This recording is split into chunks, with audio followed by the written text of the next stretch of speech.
Halo, apa kabar Anda semua? Semoga selalu dalam keadaan sehat walafiat, tetap semangat. Kembali berjumpa dengan saya Hersubun Arif dari Forum News Network. Kemarin kita menyimak ada jumpa pers ini, alumni NU yang alumni UGM yang kebetulan ini warga Nahdlatul Ulama dan mereka ini, puluhan jumlahnya tidak hanya satu 2 orang saja yang, dengan keras menolak, rencana NU untuk melakukan atau untuk, ikut mengelola tambang yang diberikan oleh pemerintah dan saya ingin mengajak Anda untuk berbincang dengan salah satu pemrakarsanya yakni Mas Heru Prasetyo. Assalamualaikum Mas Heru. Waalaikumsalam Mas Hersi. Yes, itu Selamat jumpa teman-teman. yes, itu apa ceritanya? Biasanya NU begini ini kan ada tabayun dulu kepada para kiainya atau apa, kemudian kenapa Iya, teman-teman ini langsung buat iya. jumpa pers ini? Ya sebenarnya itu kegelisahan teman-teman teman-teman Nahdliyin Ya, di bawah ya. ya, Terutama kami di keluarga alumni ya, UGM gitu. Jadi perbincangan tentang itu kan sudah ramai, sudah lama. betul, betul. Sehingga ketika kemarin ada pengumuman, ada konferensi pers dari pemerintah juga dari PBNU, kemudian kita bereaksi gitu. Hmm, Itu eh, kalau dikanya sudah tabayun segala macam, sebenarnya proses-proses itu pasti sudah dilakukan. Jadi hmm, yang penting yang kami catat, yang ingin kami sampaikan di sini adalah teman-teman Nahdien di alumni UGM itu ingin mengungkapkan rasa sayangnya pada NU gitu, karena oke. eh, kami tidak akan pernah meninggalkan NU istilahnya gitu, tapi kami ingin mengoreksi jika ada hal yang tidak benar menurut kami. Gitu. Intinya kayak gitu. Ya. Ini tapi secara umum yang kemarin, hadir itu ada 60 lebih ya, kemarin itu, ada yang di struktural Ya kalau yang NU? tanda tangan Ya. ada beberapa orang yang merupakan pengurus itu, Oh, mengurus entah di cabang, entah di wilayah atau bahkan di ya, pengurus besar. Gitu. ya, Kan pengurus NU itu besar sekali kan, banyak sekali, jadi ada beberapa ya, pengurus lembaga dan lain. oke, oke. Ya, Ya, dan kalau kita lihat itu kemarin bukan itu tersebar di berbagai, wilayah ya, bahkan ada yang di luar negeri ya, yang menyampaikan itu ya? iya, iya betul. Oke. Oke, mari kita Jadi kami ya kan silakan, silakan. jadi kan kami berdiaspora ya alumni UGM ini ya, Ya, NU gitu. Terus tapi silaturahmi kami kan tetap jalan, sehingga mhm, ketika ada situasi seperti ini biasanya kita diskusi di grup chat gitu di HP masing-masing itu, atau di dunia di media sosial gitu. Jadi eh, hubungannya erat dan kita merespon bisa bareng-bareng ya. gitu Mas. Oke, tapi, itu kemarin sebenarnya jumlahnya itu, masih terus bertambah atau seperti apa Mas kemarin itu? Ya itu sebenarnya karena prosesnya begitu cepat dan kita ingin segera merespon, jadi hanya teman-teman dekat aja yang kemudian Mmm, bergabung gitu. Tapi setelah kami rilis tadi malam, beberapa orang menghubungi ingin bergabung gitu. Dan ya, ya, sebenarnya sebenarnya kalau kita bisa bilang meskipun cuma 60 orang atau berapa, tapi mhm, sebenarnya banyak juga yang ingin bergabung, cuma karena terlambat aja, jadi tidak tercantumkan di rilis itu. Gitu. ya. Nah ini, apakah ini kemudian dikomunikasikan juga ke PBNU atau ini ya oke biar menjadi konsumsi publik sehingga itu sampai kepada PBNU? Eh, Komunikasi tentu sudah ya dengan Mmm, beberapa teman yang juga jadi pengurus. Jadi memang harapannya ini disampaikan sampai gitu ke mhm, teman-teman di PBNU. ya, Dan saya yakin sampai ya, ke para pengurus itu. ya, Tapi ke publik juga penting untuk keluar, karena kami juga ingin mengingatkan bahwa persoalannya bukan semata-mata NU dan ya, tambang, tapi ini lebih luas lagi, karena yang yang kita persoalkan kan juga soal konsesi untuk organisasi ormas ya. keagamaan gitu. Jadi tidak tidak hanya NU gitu. Cuman karena kami adalah warga Nahdliyin dan teman-teman ingin mengingatkan PBNU gitu. Ya, ya. Oke, Gitu. nanti kita elaborasi itu. Saya ingin tanya dulu aja. Tapi sudah ada, respon, secara formal atau tidak formal gitu terhadap pernyataan Anda ini dari PBNU? Oh, belum Belum? sih, enggak, belum ada respon yang, Ya, karena baru tadi malam ya kita rilis, ya, jadi belum ya, ada responnya. ya. Oke, mari kita elaborasi, keberatan-keberatan dari, teman-teman dan pandangan teman-teman ini tentang, keputusan dari, PBNU. Karena sejauh ini dari Mhm, ormas keagamaan yang mhm. ditawari oleh pemerintah itu baru NU gitu ya, yang memutuskan untuk Iya, mengajukan di sini. sepertinya, mhm, Ya. mhm. Ada juga kayaknya Persis itu juga menyatakan menerima, tapi saya, belum baca beritanya. Mhm, mhm. Mhm. Oke, oke, mari kita bicara soal ini kan tentu bicara soal mudorot ya, lebih pada itu ya. Kemudian ada teman-teman menjelaskan soal keputusan Basul Masail, bahkan juga rekomendasi Muktamar NU dan sebagainya. Mungkin bisa kembali direview Mas, yang dari dasar alasan dari teman-teman ini sehingga menyampaikan keberatan itu. Ya, sebenarnya dari sisi itu, dari sisi, keorganisasian ya NU dari dulu itu kan itu komitmen terhadap, Ya, apa, terhadap lingkungan, terhadap ekologi, terhadap keadilan ekologi, terhadap, pengelolaan sumber daya alam itu sangat sangat progresif gitu. ya. Jadi kalau kita baca dokumen-dokumen yang sudah dikeluarkan oleh NU secara organisatoris sejak tahun 2011-an itu sudah mendorong energi terbarukan. Kemudian tahun 2015 di Jombang itu muktamar waktu itu muktamar di Jombang itu menyerukan moratorium untuk semua izin tambang. Mhm, mhm. Eh, Kemudian diikuti Badrul Masail tahun 2017 misalnya. Itu waktu itu Lakbos dan PBNU juga itu menghasilkan keputusan untuk mendorong pemerintah untuk memprioritaskan energi terbarukan ketimbang energi dari dari fosil fuel gitu, Ya, dari fosil. Nah, terakhir waktu di Muktamar Lampung kemarin 2021 yang ya. menghasilkan pengurus PBNU sekarang itu bahkan eh, jelas-jelas itu rekomendasinya adalah menghentikan pembangunan PLTU batubara tahun Mhm, 2022 dan menghentikan produksi mulai 2022 dengan mhm. phase out batubara gitu. Sehingga itu untuk mempercepat transisi energi. Ya. Ini ini sangat progresif gitu, sangat-sangat progresif karena mungkin ya saya nggak tahu tapi mungkin ini ormas keagamaan pertama yang mengeluarkan Mhm. rekomendasi seperti ini.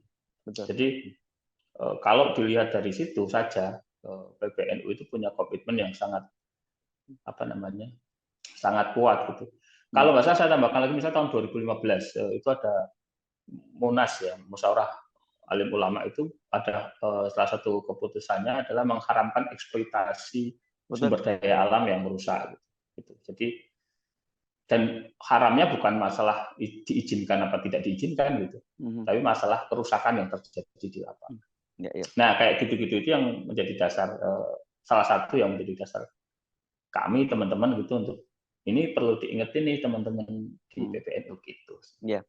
Dan artinya kalau Anda sebut tadi itu termasuk rekomendasi dari Muktamar NU di Lampung, itu kan Muktamar NU itu yang menghasilkan PBNU keputusan PBNU sekarang dong? Iya betul. Iya. Nah, jadi apa yang, analisis Anda apa yang terjadi semacam itu kok seolah-olah mereka seperti, ahistoris, seperti tidak memahami apa yang terjadi dinamika pemikiran dari para kiai-kiai NU itu? Ya, ya tentu saja karena keputusan itu apa namanya? Tentu saja dokumen-dokumen itu banyak sekali ya Ya, keputusan muktamar kan banyak banget. Ya ya. kita perlu mengingatkan aja Mhm, ke PBNU. Saya nggak mau suudzon atau mhm, berburuk sangka bahwa PBNU tidak peduli pada hasil muktamar, tapi mhm. eh, kenyataannya adalah bahwa PBNU perlu diingatkan lagi terhadap hasil-hasil muktamar, hasil-hasil dokumen-dokumen apa hasil-hasil rapat-rapat organisasi sebelumnya. Saya kira itu sebenarnya. Ya, Jadi ya, kalau apa yang terjadi di PBNU saya nggak tahu. ya, oke. Oke, mari kita bicara ini saja ya, dampaknya ya. Saya kira ada dua soal yang saya lihat, dampaknya tentu saja dampak dari keputusan PBNU itu sendiri, kalau kemudian ikut terjun ke, tambang. Tapi yang kedua itu dampak terhadap ormas-ormas ini itu sendiri. Kita kita nggak usah ngomong yang lain deh, karena Anda warga NU, jadi dampaknya terhadap NU apa yang Anda khawatirkan itu? Sebenarnya itu kekhawatiran lama teman-teman juga. Ya. Jadi korban korban kerusakan lingkungan yang Mhm, diakibatkan kebanyakan oleh industri ekstraktif itu adalah orang kecil ya, nelayan, mmm, petani, mhm, buruh, peladang gitu. Dan kita semua tahu yang namanya bencana, baik bencana alam maupun bencana industri. itu mengenai kita semua secara tidak adil. Ya. Di gempa bumi bahkan atau bencana industri kayak banjir atau kerusakan lingkungan itu menerpa kita semua sebagai manusia. Itu tidak setara. Jadi ada yang terkena sedikit, ada yang dampaknya kena sedikit, ada yang dampaknya paling besar. Dan yang paling besar itu adalah biasanya masyarakat miskin, masyarakat terpinggirkan. Nah, masyarakat yang miskin terpinggirkan itu kebanyakan itu adalah masyarakat Nahdien, karena kita semua tahu masyarakat Nahdien itu kebanyakan tinggal di desa, di pinggir hutan, di pinggir sungai, menjadi nelayan di laut. Itu yang paling kena dampaknya dari semua industri ekstraktif itu. Kita juga menemukan banyak kejadian betapa industri tambang ini merusak dan merugikan warga NU, misalnya di Pantura, jelas Pantura banyak sekali orang di Sumeneb misalnya, di Kalimantan apalagi gitu yang menyisakan lubang-lubang tambang. Ya. Nah, dampak sosialnya kemudian jika PBNU masuk ke situ itu kami mengkhawatirkan nanti PBNU akan berhadapan atau merugikan warga Nahdien sendiri gitu. Dan yang seharusnya menjadi menjadi tempat untuk dibela gitu, diadvokasi oleh organisasinya sendiri. Nah, itu yang yang mungkin menjadi potensi untuk bisa terjadi, dan itu sangat-sangat mengkhawatirkan. Ya. Tapi kalau NU seperti saya simak pernyataan dari Ketua PBNU, ya Stakuf, yang menyatakan dia bahwa NU itu akan segala upaya yang asal itu halal, begitu pengertian jadi pengertian dari mereka bahwa masuk dalam bisnis juga halal loh. Ya, yang namanya kalau halal itu ada namanya halal dan thayyib. Halal, ya, okay, halal itu maksudnya halal itu kategorinya tidak melanggar hukum lah katakanlah. Betul. Ya, mungkin tidak melanggar hukum jika hukum yang dirujuk adalah misalnya perundang-undangan, sistem yang sudah peraturan-peraturan di pemerintah. Tapi apakah itu baik atau buruk, manfaat apa tidak, itu jadi perdebatan kan. Ya. Jadi halal aja tidak cukup barangkali, tapi juga harus thayyib. Halalan thayyiban kalau bahasa orang. Ya, silakan. Nah, dari sisi kehalalan itu pun kita juga masih berdebat sebenarnya. Apakah misalnya konsesi atau peraturan pemerintah nomor 25 ini itu sebenarnya legal apa tidak, sah apa tidak, itu harus diperdebatkan lagi secara hukum, karena apakah dia tidak melanggar undang-undang minerba ya. Betul. Yang karena memberikan prioritas kepada ormas itu kan tidak pernah ada di undang-undang. Betul. Gitu. Makanya ketika misalnya ada muncul peraturan pemerintah seperti ini, ada perpres seperti ini, itu bisa challenge sebenarnya apakah dia itu sesuai dengan undang-undang yang ada. Kalau dia tidak sesuai dengan undang-undang berarti ilegal, berarti tidak sah secara hukum, berarti kan tidak halal jadinya. Gitu. Iya. Dan persoalan kita kan sekarang sering sekali orang selalu berpegangan pada hukum, tapi kita tahu bahwa produk hukumnya itu juga dihasilkan dengan cara yang tidak halal. Contohnya beberapa undang-undang di DPR. Ya, itu. Di atas hukum kan masih ada etika dan rasa gitu ya. Iya. Gitu sih. Oke, jadi ini targetnya pokoknya teman-teman ini mengingatkan PBNU ya tentang dampak. Hanya sampai berhenti itu saja atau ada langkah-langkah advokasi lain? Sejauh ini sampai tadi malam kita diskusi sampai sejauh itu, tapi saya juga mendengar beberapa teman baik di luar NU juga di teman-teman NU juga sedang menyiapkan gugatan ke MA kalau nggak salah untuk menggugat PP ini karena bertentangan dengan undang-undang minerba. Apakah teman-teman akan ikut terlibat kalau sampai kemudian melakukan langkah-langkah semacam itu? Bisa jadi. Kami akan memproses itu ya, tapi kita belum tahu apakah nanti tergantung pada diskusi dan percakapan kami di internal ya, apakah kita akan meneruskan sejauh itu. Tapi yang paling penting seperti saya katakan tadi itu kita ingin mengingatkan kepada PBNU, dan saya kira tradisi di Nahdlatul Ulama itu memang saling mengingatkan gitu. Mengingatkan dalam kebaikan dan kebenaran atau jadi saling mengingatkan, saling mengkritik gitu. Jadi itu yang sebenarnya sering terjadi, menjadi tradisi bahkan ya di Nahdlatul Ulama, ketika ada keputusan-keputusan tertentu itu tidak serta-merta dia diterima oleh semua orang dan pasti akan ada kritik atau kritik. Dan dinamika seperti ini sebenarnya sangat biasa sekali. Sangat biasa ya. Hanya mungkin karena ini kasusnya yang kasus menarik perhatian nasional begitu ya, dan kemudian dalam posisi ini NU satu-satunya organisasi yang sudah mengajukan, dan kemudian ternyata dari kalangan NU ada yang, makanya sejak awal saya menanyakan apakah sudah tabayun. Apa kan biasanya dalam tradisi ini ada antara hubungan kiai dengan santrinya itu kan. Iya. Betul. Sebenarnya selain mengingatkan PBNU, kita juga ingin mengingatkan publik gitu bahwa yang pertama, apa yang dilakukan oleh pemerintah itu bisa jadi akan sangat berbahaya gitu bagi kelangsungan ekologi, keadilan ekologi dan keadilan sosial gitu. Yang kedua, bisa jadi ini akan melanggar hukum, melanggar peraturan perundang-undangan yang sudah ada. Yang ketiga, bisa jadi akan membuka ruang-ruang untuk korupsi, karena di situ akan ada like and dislike, ada konflik kepentingan, ada pemberian izin yang tidak bisa dipertanggungjawabkan gitu. Yang seharusnya menggunakan lelang dan lain-lain, tapi kemudian diberikan begitu saja misalnya, itu kan sangat membuka peluang untuk korupsi.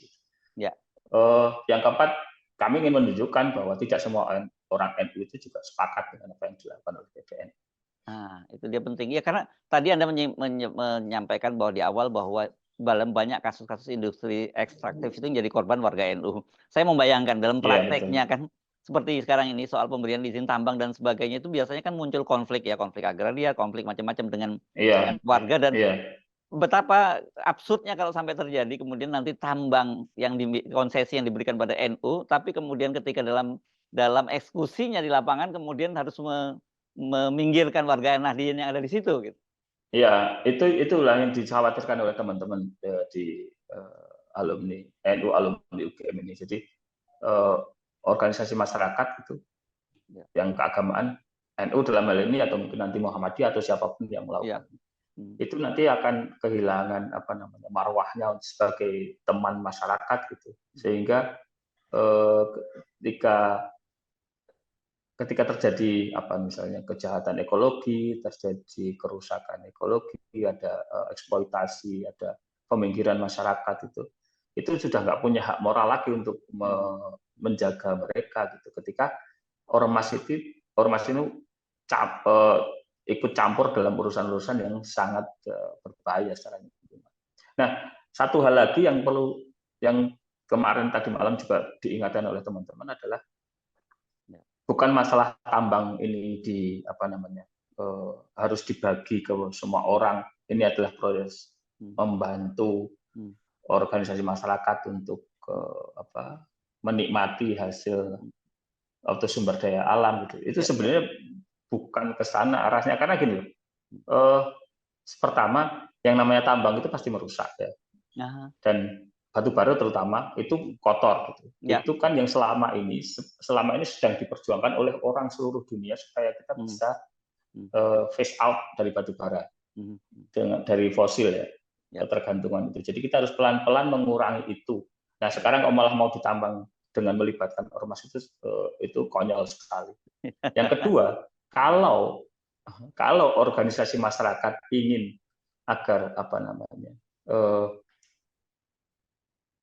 mendapatkan sumber daya dan mendapatkan keadilan, maka yang sebenarnya perlu diperjuangkan adalah bagaimana misalnya melakukan advokasi penganggaran misalnya supaya anggaran-anggaran APBD, APBN itu bisa disalurkan secara adil kepada masyarakat, tidak ada korupsi, alokasinya jelas, afirmatif kepada orang-orang pinggiran gitu. Itu dengan cara seperti itu, dengan sendirinya itu akan memberikan manfaat kepada masyarakat Nahdliyin misalnya, ya kan, tanpa harus misalnya menerima konsesi tambang, asalkan negara ini bekerja dengan baik dan NU menjadi bagian untuk memperbaiki cara kerja negara ini misalnya, itu manfaat dan kemaslahatan itu akan dirasakan oleh Nahdliyin secara umum. Itu kalau cita-citanya itu ya. Beda lagi kalau cita-citanya hanyalah misalnya untuk segelintir elit untuk menikmati hasil tambang atau menjadi komisaris di perusahaan ini, perusahaan itu beda lagi cita-citanya. Ya. Ya kan, Gitu. yang kita tangkap itu argumennya kan selama ini, teman-teman ini menyerukan soal ketimpangan begitu karena penguasaan, Iya, tambang oleh segelintir orang. Ya dengan cara betul. begitu artinya kemudian ya udah daripada dikelola oleh mereka kan kita juga ikut mengelola, kalau kita yang mengelola bisa lebih manfaatnya Iya, lebih jelas gitu kan kira-kira begitu? iya, Mmm, iya. Sebenarnya itu enggak. Kalau kalau kayak gitu logikanya itu menang-menangan ya. Kalau bukan ya. mereka kita aja gitu. Ya ya ya. Kalau dikuasai mereka buruk berarti kita kuasai kan nggak Ya. kayak gitu Mmm, seharusnya sebagai mmm. penjaga moral bangsa. Yang harus dipikirkan adalah misalnya tata kelola yang sangat buruk misalnya atau ketimpangan ya kemudian harusnya tata kelola itu dikembalikan lagi misalnya ke undang-undang dasar gitu Ya, bahwa sumber daya alam itu dikuasai oleh negara dan untuk negara. kemakmuran Mmm, rakyat gitu. Jadi tata kelola pertambangan misalnya yang harus diawasi, diperbaharui, bukan kemudian malah ikut masuk ke dalamnya, ke mmm, carut-marut ya kekacauan eksploitasi sumber daya alam gitu. ya Tapi justru pada bagaimana sih sebenarnya sumber daya alam ini seharusnya di, dijaga, diolah mmm, untuk kita gitu. Jadi diskusinya lebih dalam lagi, ya bukan yuk kita ikut menikmati eksploitasi itu, tapi bagaimana seharusnya eksploitasi itu dilakukan itu kan harusnya yang dilakukan ya. oleh organ-organ atau ormas-ormas ini sebenarnya kayak gitu. Yes. Oke, baik baik Mas Heru. Saya tadi menangkap, kesan Anda bahwa ini tentu saja langkah awal ya, ini peringatan ini semacam langkah awal dan saya kira ini sebenarnya peringatan Anda kalau saya simak, tidak hanya berlaku untuk NU ya, tapi berlaku untuk ormas Iya, yang iya, lain, bahkan juga para pelaku-pelaku iya, industri ekstraktif lainnya kan gitu. betul, betul, betul. Yang tergabung di kami itu beberapa memang aktivis apa lingkungan yang Mmm, selama ini bekerja untuk masyarakat berhadapan dengan perusahaan-perusahaan besar dan lain-lain. iya, Jadi jadi ke NU itu karena kami merasakan karena kami memang warga NU, jadi kita harus mmm, mengingatkan juga ke mmm, PBNU. Tapi pesan secara lebih luas kami memang ini juga pesan untuk pemerintah, untuk ormas yang lain. mhm, ya. Oke, baik terima kasih Mas Heru Prasetyo dari, keluarga Nahdliyin dari alumni Universitas Gadjah Mada. Assalamualaikum warahmatullahi Oke, wabarakatuh. terima kasih. Waalaikumsalam warahmatullahi wabarakatuh.